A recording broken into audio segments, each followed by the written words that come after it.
On this holy night, before anything else, I want to ask you to do something very simple. Not dramatic, not symbolic, just human. Slow your breath. Let the noise of the day fall away, not all at once, but gently, like dust settling after a long walk. Because tonight is not just another night. This is the season when the world remembers something it often forgets. That light entered darkness quietly.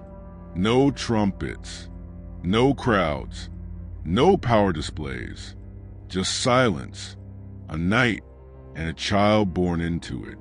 And whether you feel peaceful or exhausted right now, whether this season feels joyful or unbearably heavy, you are not here by accident.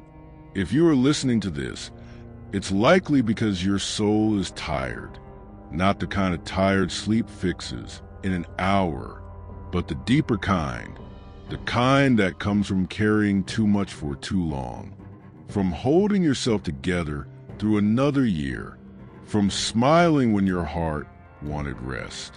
December has a strange way of doing that to people. On the outside, it shines. Lights, music, celebrations. Everyone seems to be rushing towards something joyful.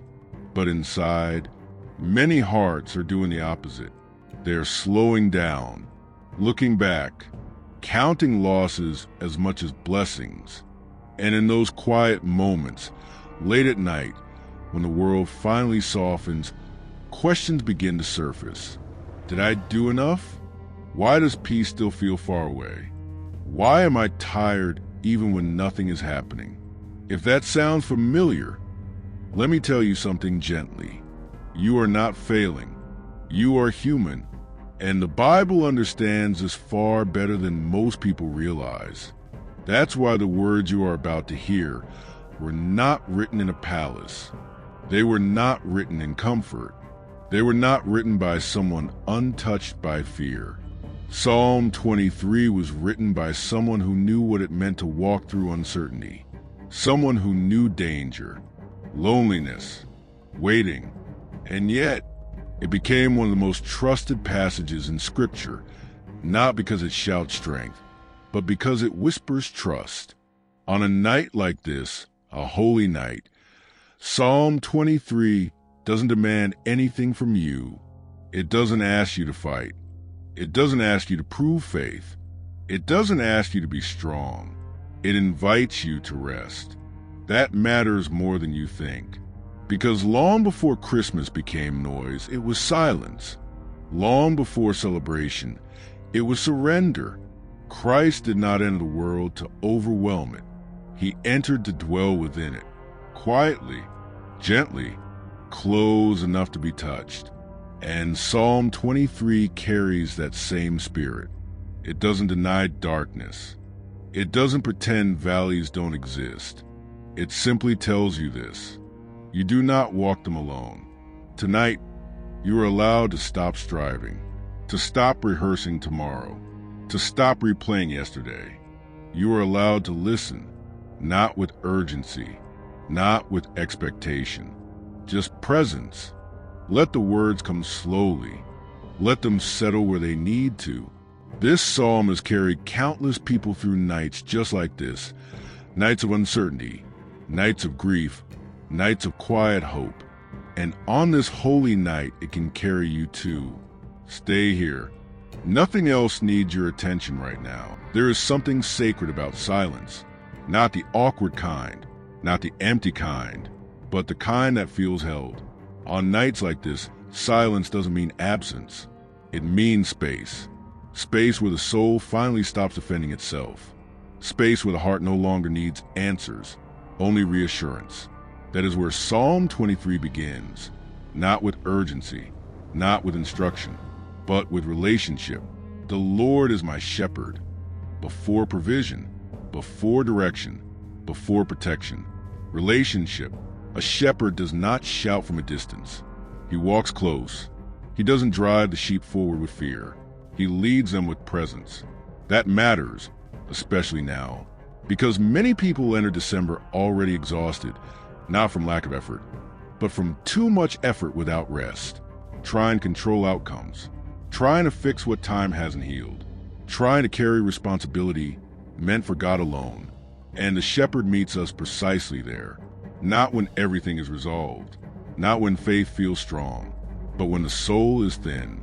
In Scripture, green pastures are not places of speed. They are places of pause, places where nothing is demanded. And notice something important. The psalm does not say, the shepherd gives strength first. It says he makes you lie down. Rest is not a reward for obedience. It is a gift of care. On this holy night, the same kind of night when Christ entered the world quietly, God's way has not changed. He still begins with rest, stillness before movement, presence before provision. And perhaps that is what your heart has been longing for without knowing how to ask. To be led, not pushed. To be cared for, not corrected. To be seen, not evaluated. Psalm 23 does not remove responsibility from life, but it removes the weight of carrying life alone. And that is especially powerful at the end of a year, because December often magnifies everything that remains unresolved. Words left unsaid, plans unfinished, losses still aching. But the shepherd does not rush the sheep past the valley. He walks through it with them, slowly, calmly, without panic. And this is where Psalm 23 begins to align deeply with the meaning of Christmas. Christ did not arrive to erase hardship overnight. He arrived to enter with us, to sit in the quiet, to dwell among weakness, to restore trust, one step at a time. That is why tonight matters. Because listening is not passive. Listening is an act of trust. And as the words of this psalm continue, they will not demand performance from you. They will offer direction without pressure, protection without fear, provision without anxiety, but only if you allow them to unfold slowly. So don't rush ahead. Let the silence do its work. Let the shepherd lead. You are not behind. You are not late. You are exactly where you need to be led gently. Stay here.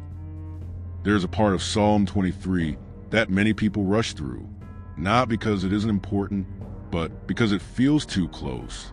Even though I walk through the valley of the shadow of death, the psalm does not pretend the valley doesn't exist. It doesn't rename it. It doesn't soften the language. It acknowledges it, because faith in its truest form is not denial. It is honesty held in trust. The valley is not always dramatic. Sometimes it looks like grief. Sometimes it looks like uncertainty. Sometimes it looks like the quiet fear that comes at night when distractions fade. For many, the end of the year brings valleys into sharper focus. The things you hope would change by now, the prayers that feel unanswered, the exhaustion that lingers even in moments of rest. And it's important to notice something subtle here. The psalm does not say you are led around the valley. It says you walk through it, which means the valley is not your destination. It is a passage, and the shepherd does not stand on the other side, waiting for you to figure out alone. He walks with you. That is the heart of Psalm 23, and it is also the heart of Christmas. Christ did not remain distant from human pain. He entered it, born into vulnerability, into uncertainty, into a world that did not recognize him. Yet he stayed, and that changes how we understand safety. Safety, in Scripture, is not the absence of difficulty. It is the presence of God within it. Thy rod and thy staff, they comfort me. These are not weapons of fear. They are tools of guidance and protection. The rod corrects when danger is near. The staff pulls close when the sheep wander too far. Comfort does not come from control. It comes from being held within boundaries of care. On nights like this, quiet nights, reflective nights, fear often feels louder because everything else has gone silent. But fear loses its power when it is not faced alone. The shepherd's presence reframes the valley, not as a place of abandonment, but as a place where trust deepens. And that trust does not require courage. It requires willingness. Willingness to keep walking. Willingness to breathe. Willingness to let go of the idea that you must emerge from this moment stronger, wiser, or fixed. Sometimes, simply walking through is enough. That is why this psalm is not rushed. It moves at the pace of someone who knows you cannot be hurried into peace. And tonight, especially on a holy night like this, You are not being asked to conquer anything. You are being invited to walk. One step, one breath, one word at a time. The valley does not define you, and it does not get the final word. The shepherd does. Stay here. There's a quiet surprise hidden in Psalm 23. Not at the beginning, not at the end, but right in the middle of the journey. You prepare a table before me in the presence of my enemies. This is not a promise of escape. It is a promise of provision, right where you are. The table is not prepared after the struggle ends. It is prepared while life is still unresolved. And that changes everything. Because many people believe peace comes only when conflict disappears, when finances stabilize, when relationships heal, when answers finally arrive. But Psalm 23 offers a different picture. It shows a God who does not wait for conditions to improve before he provides care. He sets a table in the middle of tension, in the middle of uncertainty, in the middle of things that still feel unfinished. A table is a place of nourishment, a place where the body rests and the soul remembers it is cared for. It is not rushed. It is not defensive. It is intentional. And this image matters deeply at the end of the year, because December often feels like a long list of what didn't happen. Dreams postponed, plans altered, doors that never opened. Yet the shepherd does not measure your worth by outcomes. He measures it by presence. On this holy season, when the world remembers a table set in a humble place, bread broken, light shared, the meaning becomes clearer. God does not feed us only after victory. He feeds us to sustain us through the journey.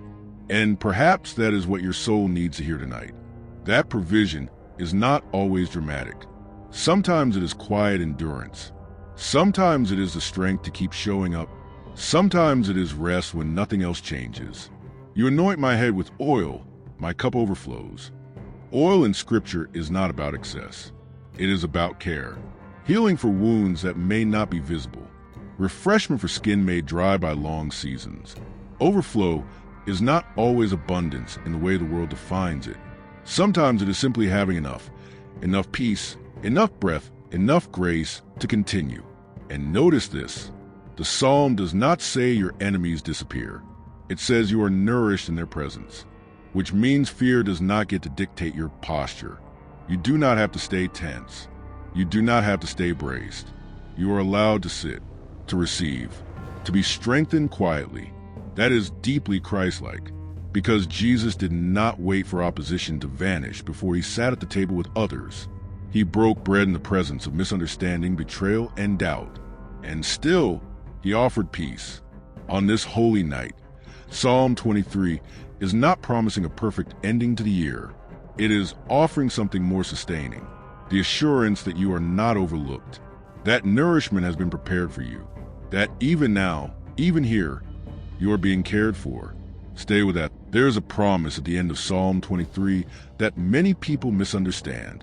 Surely goodness and mercy shall follow me all the days of my life. For some, this sounds distant, almost poetic, but hard to believe, because life has taught them something else. They've learned to chase stability, to pursue safety, to run after peace as if it might escape. But the psalm says something radical. Goodness does not need to be chased. Mercy does not need to be earned. They follow, quietly, faithfully, without announcement. And this matters deeply as one year closes and another approaches, because the pressure transition often convinces us that the future depends entirely on our strength, that if we don't plan carefully enough, strive hard enough, or protect ourselves constantly, we'll fall behind. But Psalm 23 gently dismantles that fear. It tells us that God's care is not fragile. It does not depend on perfect timing or flawless faith. It walks behind you, covering what you cannot see. Goodness is not always loud. Mercy is not always dramatic. Sometimes they appear as resilience you didn't know you had. Sometimes as peace that arrives without explanation. Sometimes as survival in seasons that should have broken you. And notice the phrase, all the days of my life. Not just the successful ones. Not just the holy ones. Not just the joyful ones. All of them.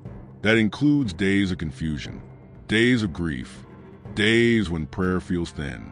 And on a night like this, a holy night, that promise feels especially near. Because Christ did not come only for moments of victory. He came to dwell with us through ordinary, fragile days, to walk beside us into years we have not yet seen.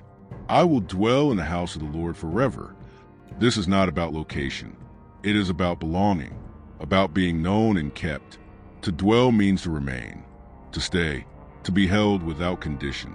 And perhaps that is the deepest comfort Psalm 23 offers.